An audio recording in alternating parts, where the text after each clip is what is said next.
What's going on YouTube? It's your boy Kozmo back with a deck profile. And today I'm showing you guys my Sky Striker build. This is one of my tournament decks I like to play in tournaments.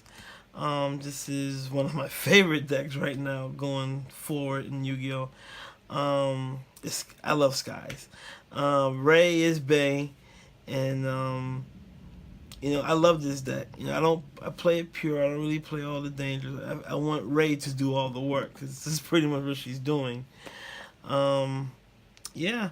A couple weeks ago, I think we have put a video out on the channel. It was Skies versus Salamangreats, and one of my close friends, Brad, was playing Salamangreats, and he did the turning point play when he striked my Ray, and it hurt. It really did hurt, but. I give Brad props for playing Salamangreats really good, and he got me. So don't worry, bro. We're gonna get our rematch.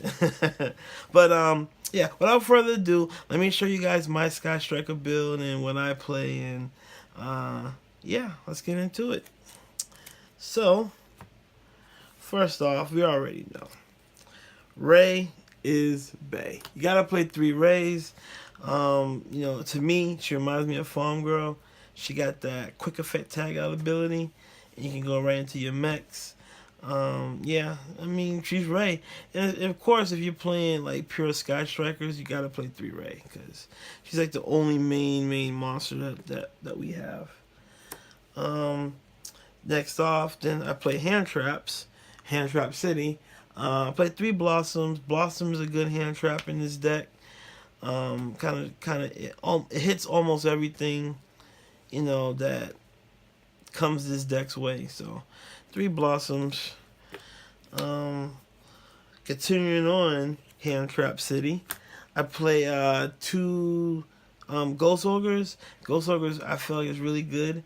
I am play testing with I did have 3 Effect Veilers, but sometimes I kind of want to get rid of that card off the field, so Ghost Ogre kind of fit that build for the 2 slot. And then continuing on with Hand Trap City, I did play the 1 Effect Veiler, so pretty much that's 9 monster cards for my deck. Now time for the spells. I do play 3 Engages. I mean, this card is awesome. I mean, it's not even once per turn. You can easily abuse this card. I mean, there's been times where, my opponent would ash the first one, and then I said, oops, another engage, and then go into Kagari, get back to engage, and play. It's so awesome. Like, card is good.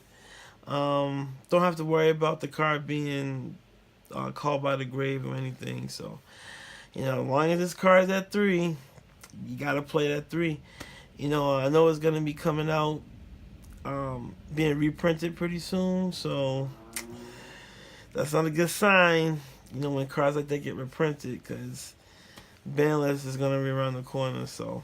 But, I'm prepared for it, so. You got to play 3 Engages, and so is another card that you have to play 3 of. You got to play 3 Widow Anchors. You have to. It's like, get over here. You gotta play 3 Widow Anchors, because this card can really could be a game changer when you play this card. So 3 Widow Anchors, and next off, I do run 3 Area Zero. Area Zero, to me, is one right up there with probably one of the best field spells in Yu-Gi-Oh! Right up there with Kozmo Town, right up there with Harpy's Hunting Ground and Light Stage, all of that. I used to have this card at 2, but since Kagari went down to 1, I had to bump it up, and it hasn't failed me. You can just you can get a lot of good cards off the effect by targeting the card, send it to the look at the top 3. Send that card to the deck. Send that card to the graveyard, and then you can add the Sky Striker spell card to your hand, or any Sky Striker card. Normally, I like to use Ray, target Ray, send to the grave, but then you just chain Ray's effect, and then you just kind of did it for free. Most of the time, I like to send, Metaphor's Fusion, or if you have doubles of multi-rolls and multi-roll to the grave. So it's a good field spell. Only reason why I'm playing at 3 is because of the Kagari situation. And you need to see Sky Striker cards. Next off, I'm running 3 multi-roll. This is like Spellbook of Judgment. I mean, Spellbook of Judgment is still better, but this card is good. The fact that your opponent, once you activate this card and you send one card to the graveyard on the field, your opponent can negate your Sky Striker spell card. So you don't have to worry about your engage being ashed or crazy stuff like that. So it's really good. And if you have enough cards in your graveyard, you can just bring them back for how many spells you activated this turn when this card was activated. So you gotta play 3 multi-roll. And like I said, I feel like when the ban list comes, multi-roll, Widowmaker, Engage might be the targets, for this deck. Now for my one-ups, I do run 1 Shark Cannon. Shark Cannon is a really good card. Being able for you to extend your plays. I play 1 Jamming Waves. Jamming Waves is awesome. Being able to get, just by having a graveyard full of spells, being able to pop set in monster is really good. Hercules Base is a really good card too. Helps you to, recur your cards back. Especially if you have Kagari, because we only got 1. Helps you bring back Kagari and mainly when I do this card, I like to bring back my Link monsters because they're more important. Because you can steamroll through your Link monsters. So Hercules Base is really good. Next off, you play the 1 Hornet Drone. It's pretty good. I mean, it is good, but this helps if you don't have Ray right away.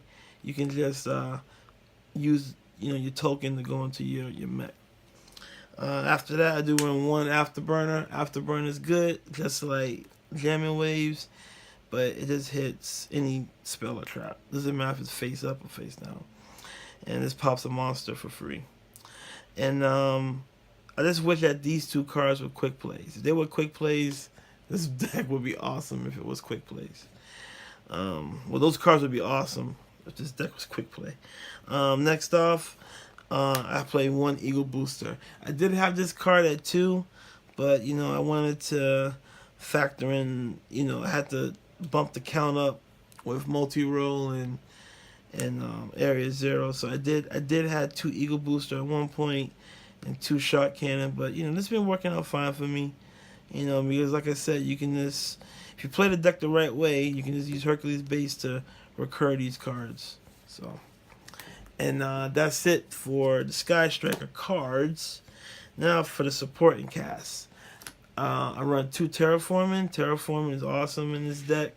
Being able to, fill your graveyard up and find an area 0 is really good. So, 2 Terraforming. Next off, I run 2 copies of Foolish Burial Goods, being able to, extend your graveyard and being able to, put key cards in there. One card in particular that we all know is Manifold Fusion, which is this baby. So that's the combo that I'm working with. I know some people play Pile of Desires, but I don't like that card. I don't like banishing my stuff, And I play a lot of 1-ofs, so I really don't want to let that happen. For my back row hate, I do main deck 2 Titty Twisters. I don't know. As of late, when I had a good matchup with Brad, I was thinking about probably the MSTs would be a better choice. So I'm thinking about probably putting MSTs in the main and putting these into the side. I don't know yet, but it depends. It depends. I feel like if I'm going against rogue decks, this card is amazing. But then when I'm going against some of those meta decks like Orcus and stuff like that, I feel like they can take care of that. So 2 Titty Twisters. Next off, I do run 1 MST. Like I said, I'm thinking about probably bumping MST up. Maybe 2 MSTs and whatever. But yeah. Then I play one Rhoda. Rhoda's good. This will get that Ray and fill your graveyard up. One Upstart Goblin, which this card was at 3. You know, this to help you to extend your plays by getting extra draw power and also fill up your graveyard. And then last and not least for the spells, I do run one Monster Reborn. You know, it's pretty good. It's not hindered by, you know, not having monsters in your main zone, because Widowmaker would be nice if you could just be, get over here, get over here, get over here, but you really can't. So having Monster Reborn to get one of your monsters from your opponent's graveyard and to extend your link place if you wanted to is awesome. So, and to get that extra damage in there. So one Monster Reborn. And to round off my Hand Trap City, 2 infinite appearances. I think 2 is fine. Like I said, I don't really want to play a lot of traps in this deck because my deck consists of spells for it to work. So that's 40 cards in the main. Now time for the juiciness. So for my Sky Strikers, I play the one Kagari. Yep, if this card, I wish this card was still back at 3, but like I said, if you play this deck the right way, it doesn't really phase you because they can still do stuff. You know, you just gotta learn how to use your Kagari the right way. Next off, I do run 3 Shizukus. She's good. You know, you have a board, I mean, you have a graveyard stacked with spells. Your opponent will lose attack and defense, and then at the end phase, search for any Sky Striker spell card added to your hand that's not in your graveyard, which is pretty good because we do run multiples of 1. We do have a couple of copies that we run of 1, so that's good. After that, I do run 3 Hayates. She's good, you know. There's a play when you have Mystic Mine out and only have her. You can just keep poking your opponent, which is pretty funny. I did that today when I was playing with my brother, so it was pretty good. Yeah, so Hayate, she's good. You gotta play her at 3, because before I did have her at 3, kept her at 3, and had 2 of her and 2 of this chick. I felt like when let's say if the meta start to get more combo eccentric, I feel like, you know, she might be viable, but she's okay. I only play 1 copy of her because I really mainly go into these girls the most, and then she comes up. So that's it for the Sky Strikers. For more supporting cast, I play 1 Nightmare Unicorn. He comes up. 1 Nightmare Phoenix as he comes up as well. Next off, my homeboy Borlo, he still gets the job done in my book. I love him. Next off, my 1 Topologic Bomber Dragon is bananas when you make this guy. You know, he really gets things going. Next off, for my tech, I run 1 Hita. She's good.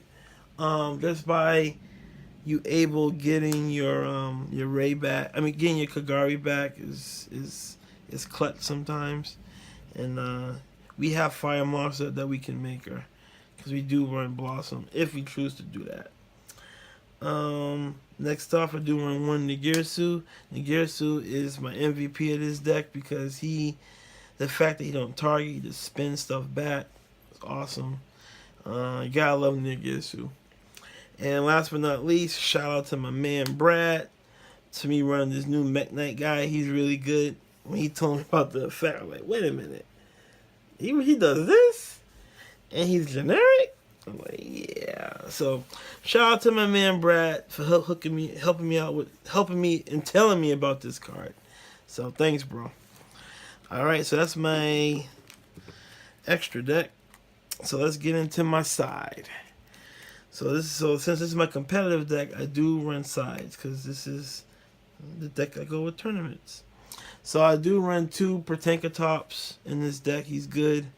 Being able to get your opponent on the ropes with this guy is always clutch. And if your opponent wanted to try to play, some stupid ass card like Imperial Order on you, you ain't worrying about it too much. So this is kind of your out to certain floodgates. Next off, I do run 3 Artifact Lancia. This card is really good. Like, if I didn't want to have Ghost Ogre and my Effect Veiler, easy side out, put in Lancia. Depending on my matchup. Today I played against a Kozmo deck, kind of shut that deck down. I love Kozmo, so I know that deck. So Lancia kind of helped out. And, Skies don't really have to banish anything because we don't really banish cards, only with multi-roll. But, we don't really have to, but, it is. But this card's really good. It comes up clutch against Orcas and Salamangreats and all those decks that likes to banish. Next off, I run 2 Spear Mode. I love this card. A lot of people like to extend the boards a lot. And this card has come up clutch for me. Being able to punish players from overextending is awesome. They can't really do too much about this card. So, for my spells, I do run Call by the Graves. I sign them out. That's to get a good feel of my matchups. I'm not really too worried about Blossom too much against Skies because Blossom only once per turn, and I ain't really too worried about that. But Effect Veiler is not once per turn, but you can get over the Effect Veiler thing. So I'm not really too worried. But if I'm playing a really heavy hand trap person, Call by the Graves work out. And also it gets rid of pesky cards. So that's why I sided out so I can know my matchup. I am running one Mystic Mind. I mean, this card, I only play one. I don't really bank on it because I'm not that type of a dick player, but there are players that do that. But like I said, today I was playing against my brother, and it came up big because he had 4 monsters on board. I'm like, dude, I can't get over this shit. I'm not even going to try. So I just terraforming Mystic Mind, fine, he can't do anything. Then I just summon Ray, go into Hayate, poke, and he really couldn't do anything because, he couldn't do anything. So yeah, I just wanted to one mind. It's a little tech card I like to play. I don't really bank on it, but it comes up when I need it. For my traps, I do run 1 Typhoon, just in case if, I can't get to my Tinkertops in time. 1 Typhoon is good just to get rid of pesky, floodgates. And to round off my trap, for my traps, I do play There Can Only Be One. This card is bananas, especially if you're going up against, certain decks that likes to spam the field with the same type. They won't be able to do that, just summon this. So I play this card. So that was my deck profile, guys. I hope you guys enjoyed it. I love playing Skies. Better play with it now until they get hit, So, but hope you guys enjoyed it. Don't forget to like, comment, subscribe to our channel. For more Team Time Rider content. This has been the Kozmo King with Skies deck profile, baby. Signing out. Peace.